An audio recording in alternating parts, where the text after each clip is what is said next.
அத்தனை பேரும் அல்லும்படி 6 முதல் 60% வரை ஆடி தள்ளுபடியுடன் சூப்பர் சரவணா ஸ்டோர்ஸ், சென்னை, மதுரை, கோவை.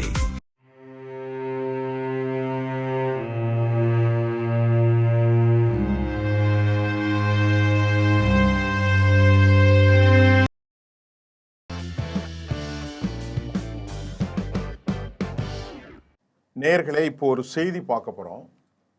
அதில் ஈரானுடைய உச்சபட்ச தலைவர் சையத் அலி கமேனி அவர் ஒரு நீண்ட தாடியோடு தலைப்பாகை கட்டி ஒரு ஆஜானுபாகுவான அழகான உடலமைப்பை கொண்டவர். அவர் பார்ப்பதற்கு எல்லா மதத்தினரும் ஒரு மரியாதை ஏற்படக்கூடிய ஒரு தலைவர். அவர் ஒரு பெரிய மனிதரும் கூட. 87 வயதில் அவர் படுகொலை செய்யப்பட்டார். உண்மையிலேயே இது ஈரானுடைய ஷியா சமூக மக்கள். அது என்ன ஷியா சமூக மக்கள் என்று உங்களுக்கு கேட்டால், இந்த வரலாற்று புதினங்களின் வாயிலாக இதை நீங்கள் அறிந்து கொள்ள வேண்டும். ஒவ்வொரு மதங்களிலும் சில பிரிவுகள் உண்டு. அது சாதி அடிப்படையில் அல்ல. கிறிஸ்தவத்தில் கத்தோலிக்கர்கள் என்றும் மார்ட்டின் லூதர் கிங் அவர்களை பின்பற்றி புரொட்டஸ்ட் என்ற வார்த்தை, கேத்தலிக்ஸினுடைய 12 குருக்கள் சிலுவை மரணத்தை தாண்டி அவர்கள் மேரி மாதாவை தெய்வத்தின் தாயாக அவர்கள் செய்கிற பல சடங்குகளை எதிர்த்து தான் Martin Luther king protest. So இது புரொட்டஸ்டர் அப்படின்னு உருவானது. கேத்தலிக் மற்றொரு பிரிவு. இஸ்லாமில் இப்படி ஒரு பிரிவு இருக்கிறதா என்றால் இருக்கிறது. எல்லா மதங்களிலும் பிரிவுகள் உண்டு. இந்து மதத்தில் அந்த பிரிவுகளை ஏன் அதிகம் விவாதிப்பதற்கு உள்ளது என்றால், இங்கே பெரும் தீண்டாமை, இவ்வளவுதான். ஆக எல்லா சமூகத்திலும் இனக்குழுக்கள் உண்டு, அதிகாரத்தில் மோதல் உண்டு, வழிபாட்டுகளில் ஏராளமான பிரிவுகள் உண்டு. ரைட், அதெல்லாம் யாருக்கும் பிரச்சனை இல்லை. ஆனால் மனிதன் உயர்ந்தவன் தாழ்ந்தவன் என்று சொல்கிற போது தான் இங்கே பிரச்சனை வருகிறது.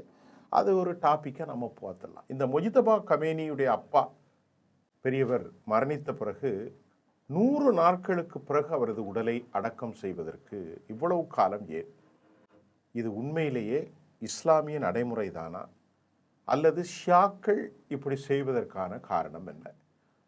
இந்த விவகாரத்தை நாம் ஒவ்வொரு விஷயமும் பார்க்கணும். ஜெம்மில் இஸ்லாமிய மார்க்கத்தில் நீண்ட காலத்திற்கு பிறகு மனிதர்களின் உடல்களை அடக்கம் செய்வதற்கான வழிமுறை உண்டா என்று நாம் பார்க்க போகிறோம்.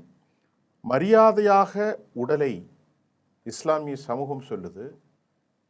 பொதுவாக இன்றைக்கு இந்தியா போன்ற நாடுகள், Saudi Arabia, Pakistan, Afghanistan, Europe நாடுகள், அமெரிக்காவில் எல்லா நாடுகளிலுமே இஸ்லாமியர்கள் இருக்கிறார்கள். 200 கோடி பேர் இருக்கிறார்கள்.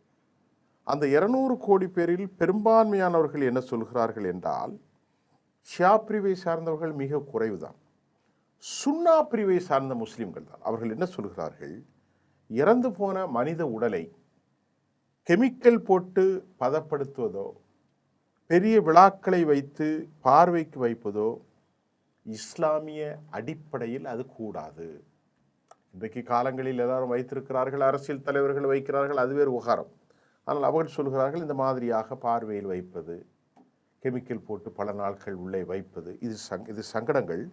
இறுதிச் சடங்குகளை உரிய நேரத்தில் காலதாமதம் இல்லாமல் இறந்து போன அந்த ஜனாசா என்று சொல்லப்படுகிறது, அதற்கு உடலை புனிதமாக குளிப்பாட்டி அதற்கு கஃபன் என்ற ஒரு வார்த்தையை இஸ்லாமிய சடங்கிலே பயன்படுத்தப்படுகிறது. மைவிட்டு அழகுபடுத்தி உடலில் இருக்கக்கூடிய மலஜலங்களை எல்லாம் வெளியேற்றி வயிற்றை நைற்று சுத்தப்படுத்தி அதை அழகாக பதப்படுத்தி சிறந்த முறையில் மரியாதையோடு காலதாமதமின்றி அடக்கம் செய்யப்படுவது மனிதன் இந்த உலகத்தில் இருக்கிற அதே மரியாதை இறந்தவருக்கும் உண்டு என்று முதலாவது பாயிண்ட் கொடுக்குது. இரண்டாவது இஸ்லாமிய நடைமுறை என்ன சொல்லுதுன்னா, இது எட்டர்னல் லைஃப்கான ஒரு journey, endless journey, eternal life, முடிவில்லா நித்திய ஜீவன், அப்படி தான் சொல்கிறாங்க. எல்லா மதங்களிலும் சொல்கிறாங்க. ஆனால் ஒவ்வொரு மதங்களிலும் ஒவ்வொரு பார்வை உண்டு. இந்த நித்திய ஜீவன் பயணத்திற்கு மரணித்தவர் நல்லவராக இருந்தால் அவரை தாமதிக்காமலும் அவரை உடனடியாகவும் அவரது மற்றொரு வாழ்க்கைக்கு அவரை தைரியமாகவும் மனோதிடனோடும் மகிழ்ச்சியோடும் அழைப்ப வேண்டும் என்றும், மாறாக தீயவராக இருந்தால் யாருக்கும் தெரியாது என்று இஸ்லாம் சொல்கிறது. அப்படி தீயவராக இருந்தால் அசுத்தமான அந்த சுமையை உடனடியாக இறக்கிவிட வேண்டும் என்றும் நபிகள் நாயகம் ஸல்லல்லாஹு அலைஹி வஸல்லம் அவர்கள் சொன்னார்கள் என்றும் இஸ்லாமிய மத குறிப்புகளில் நாம் பார்க்கிறோம். அப்படி என்றால் தாமதிக்கக்கூடாது. நாம் வந்தது அவருடைய வாழ்க்கையிலே, நபிகளாருடைய வாழ்க்கையிலே வந்த விஷயத்தை தான் நான் உங்களுக்கு சொல்லிக் கொண்டிருக்கிறேன். மூன்றாவது, ஒரு உடல் சிதைவடைவதற்கு முன்பு அந்த உடல் குடும்பத்தினர்கள் நீண்ட நாட்கள் அவர்களை துக்கத்தில் ஆழ்த்தி விடாமலும், இன்னும் சடங்குகள் நடக்கிறது, காலம் சென்று கொண்டிருக்கிறது, இருக்க இருக்க மனசில் ரொம்ப சங்கடங்கள் உருவாகும். அப்படிப்பட்ட சங்கடங்களெல்லாம் உருவாகாமல், மணிக்கணக்கில் கூட வைக்காமல், சில மணித்துளிகளில், ஒருவேளை இன்றைய காலகட்டத்தில் பிள்ளைகள் அமெரிக்காவில் இருக்கலாம், லண்டனில் இருக்கலாம், யுஏயில் இருக்கலாம், அந்த உரிய காலத்தை மட்டும் எடுத்துக்கொள்ளுங்கள். அதுவும் நீங்கள் வேறு ஒரு முறையில் அந்த உறவு இந்த உறவு என்றெல்லாம் வைக்க வேண்டியதில்லை. அவருடைய பெற்ற பிள்ளைகள் வருவதற்கான காலத்தை எடுத்துக்கொண்டு ஒரு 3 மணி நேரத்தில் சவுதியிலிருந்து வந்து விடலாம். அதற்குள் அன்று இரவே கூட நடத்தி விடுங்கள். உடலில் இருந்த அசுத்த வாடைகளோ அல்லது துக்கங்கள், நீங்கள் உண்மையிலே சைக்காலஜிக்கலாக தெரியும். ஒரு வீட்டில் பாருங்கள், இறந்து போனது அடக்கம் செய்து விட்டால் அவர்களுக்கு நிம்மதியாகிவிடும். அடக்கம் செய்யாத வரைக்கும் பதட்டம் தொத்திக் கொண்டே இருக்கும். ஆகவே இஸ்லாம் என்ன சொல்கிறது என்றால், உடலை அடக்கம் செய்வதை தாமதப்படுத்தக்கூடாது. இது கூடுதலான மன சிக்கலை உளவியல் ரீதியாக ஏற்படுத்தும். அப்பா இறந்துட்டாரு இல்லையா, சில பிள்ளைகள் ரொம்ப இளமையோடு இறந்துருப்பாங்க. அதெல்லாம் வைத்து கொண்டு பார்க்கக்கூடாது, ரொம்ப சங்கடம். ஏன்னால் அவர்கள் இனி வரப்போவதில்லை என்பதையும் இஸ்லாம் சுட்டி காட்டியிருக்கிறது. இதெல்லாம் நான் ஏன் சொல்கிறேன் என்று சொன்னால், முஜித்தபா கமேனியுடைய இந்த 100 நாட்களுக்கு பிறகு அவர் அடக்கம் செய்வது குறித்து பல தகவல்கள் பரவுகிறது. பெரிய விழாக்கள் எடுக்க போகிறார்கள். 5ஆம் தேதி 6, ஜூலை 5, ஜூலை 6, 7, 8, 9 நாட்கள். அதற்கு பிறகு மொஷாவத் என்கின்ற ஒரு நகரில் அவரை புனிதமாக அவரை அடக்கம் செய்ய போவதாகவும் செய்திகள் வருகிறது. இது சுன்னா முஸ்லீம் என்று சொல்லக்கூடிய பெரும்பான்மை இஸ்லாமியர்களின் அந்த அவர்கள் நம்பிக்கைக்கு எதிரானது தானா என்றால் இப்படித்தான் இஸ்லாம் சொல்கிறது. தற்போது ஒரு இறுதிச் சடங்குகளில் ஒருத்தர் கலந்து கொள்வது பல்வேறு பின்னணிகளை சேர்ந்த மக்களை ஒன்றிணைத்து ஒரு வாழ்க்கையை போற்றும் ஒரு புனிதமான சம்பவம் என்று இஸ்லாம் கூறுகிறது. இந்த புனிதமான சம்பவத்தில் நீங்கள் ஒரு முஸ்லீம் மார்க்கத்தில் இறுதிச் சடங்கில் கலந்து கொண்டால் என்ன எதிர்பார்க்கலாம்? மரியாதை காட்ட வேண்டும், மரபுகளை நீங்கள் சந்திக்கலாம் என்று நீங்கள் யோசித்துக் கொண்டிருக்கலாம். இஸ்லாம் அல்லாத மக்களும் முஸ்லீம் இறந்து சடங்குகளை பற்றி ஒரு புரிவாய்களை ஏற்படுத்தணும். இன்று உலகம் அப்படித்தான் இருக்கிறது. எல்லா மதங்களை பற்றியும் எல்லா உணர்வுகளை பற்றியும் வெறுப்பில்லாமல் நாம் பேச வேண்டும். உணர்திறன் மற்றும் விழிப்புணர்வோடு அனுபவத்தை இது வடிவமைக்கிறது. இப்போ இஸ்லாமிய சித்தாந்தத்தில் மரணம் என்பது அது மரணம் அல்ல, அழிவல்ல. அது இன்னொரு வாழ்க்கைக்கு மாறுவதாக கருதப்படுகிறது. மற்றொரு வாழ்க்கைக்கு முஸ்லிம்கள் மறுவாழ்வை நம்புகிறார்கள். இஸ்லாத்துடைய அருமையான ஒரு சித்தாந்தம் கியாமத் என்று சொல்வது, மற்றொரு வாழ்க்கை, நித்திய வாழ்க்கை. இந்த உலக வாழ்க்கை ஒரு சோதனை. மரணம் மற்றும் அடக்கம் தொடர்பான சடங்குகள் எளிமையோடும் பணிவோடும் இறந்தவர்களின் ஆத்மாவிற்காக பிரார்த்தனைகள் கவனம் செலுத்துவதை வலியுறுத்துகிறது. இந்த ஆன்மீக கட்டமைப்பை புரிந்து கொள்வது நீங்கள் காணும் பல நடைமுறைகளை பார்க்கலாம்.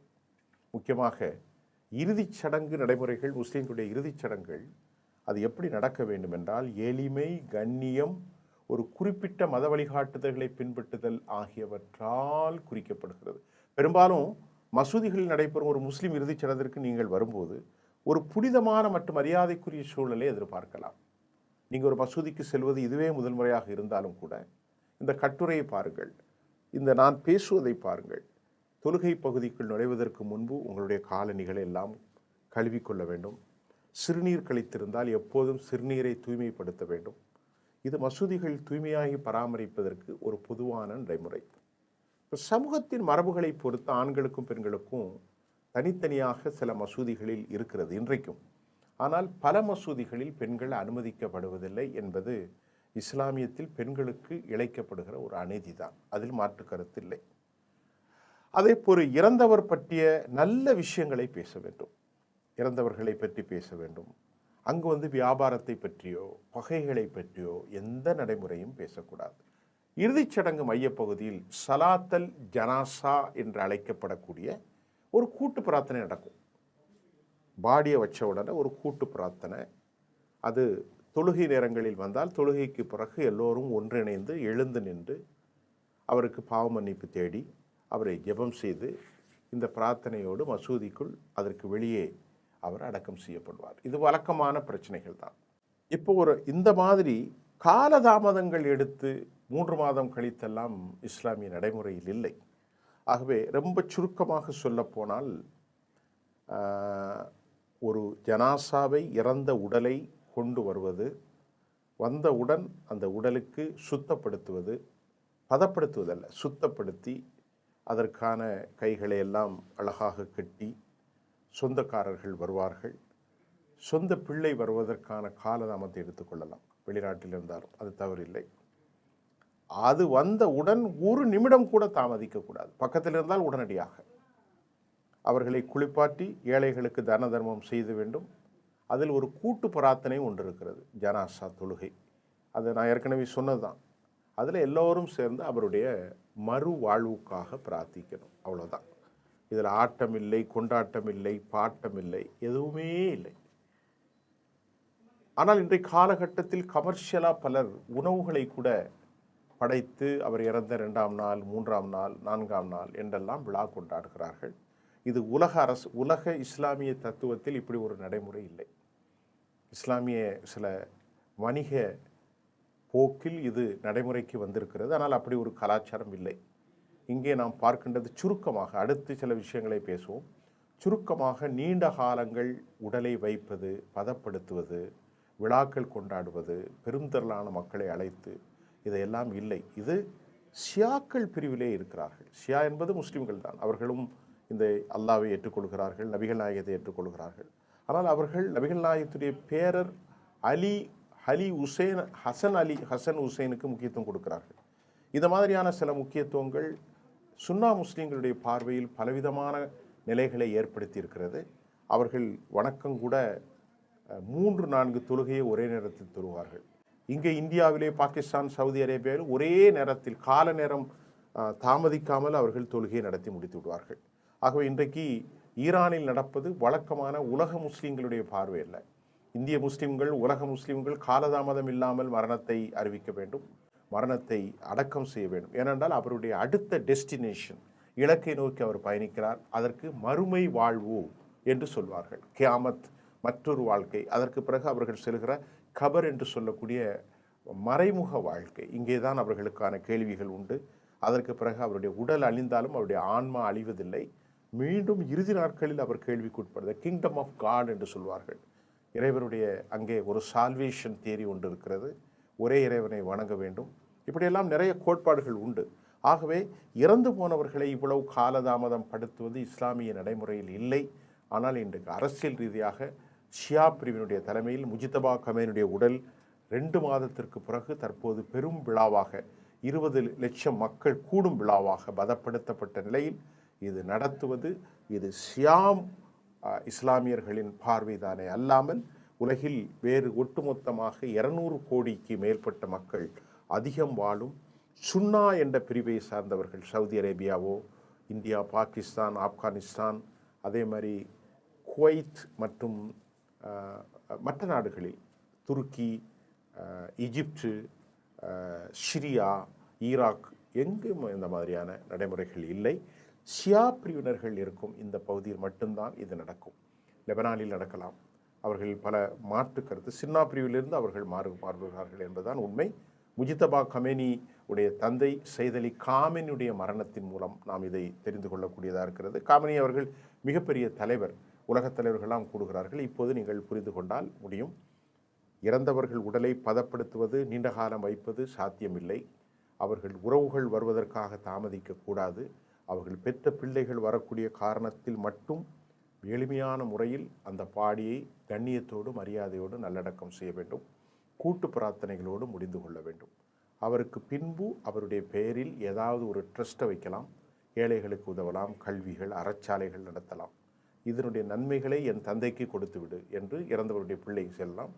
இறந்த இடத்தில் பிரார்த்திக்கிற இடத்தில் என் தந்தை செய்த பாவங்களை மன்னியுங்கள் என்று தன் பிள்ளை தந்தைக்காக பாவ மன்னிப்பு கேட்கலாம். இறந்து போனவர் கொடுக்கிற கடனையும் தன் பிள்ளை தந்தைக்காக கொடுத்து விட வேண்டும். இப்படி நிறைய விஷயங்கள் இருக்கிறது. ஆகவே இன்றைக்கு சுருக்கமாக உங்களுக்கு இந்த புரிதலை நான் ஷியா மற்றும் சுன்னா பிரிவு முஸ்லீம்களிடத்தையும் ஆயத்துல்லா கமேனியுடைய நீண்ட கால உடல் பதப்படுத்தல் அடக்கம் குறித்தும் உங்களுக்கு பேசியிருக்கிறேன். மீண்டும் அடுத்த செய்தியில் சந்திக்கின்றேன். நன்றி.